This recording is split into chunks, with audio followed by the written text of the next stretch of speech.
আজকে ছিল আমার ছেলের জন্মদিন, তো রাত্রেবেলা ছোট্ট করে সবাই মিলে একটু সেলিব্রেশন করেছিলাম। এই যে ঠাম্মি দিদুন পাশে দাঁড়িয়ে পড়েছে, একটু ছবি তোলা হলো।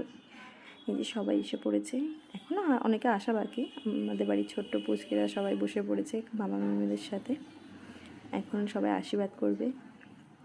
ওর বাবার সঙ্গে দাঁড়িয়ে একটু ছবি তুলে নিলাম, তারপরে আশীর্বাদ করা শুরু হলো। ও ঠাম্মি দিদুন ঠাম্মি দিদুন ওরা সবাই আশীর্বাদ করে। প্রথম ঠাম্মি খাইয়ে দিল পায়েস, তারপর ও দিদুন আশীর্বাদ করছে, দাদু পাশে দাঁড়িয়ে রয়েছে। পায়েস খেতে খুব ভালোবাসে, বোঝা যাচ্ছে। মিষ্টিটা খুবই পছন্দ করছে। তারপর দাদু খাইয়ে দিল একটু পায়েস, তারপরে বম্মা আশীর্বাদ করছে, তারপরে আমি একটু করে দিলাম। ও কান্না করছিল, যেহেতু রাত হয়েছে।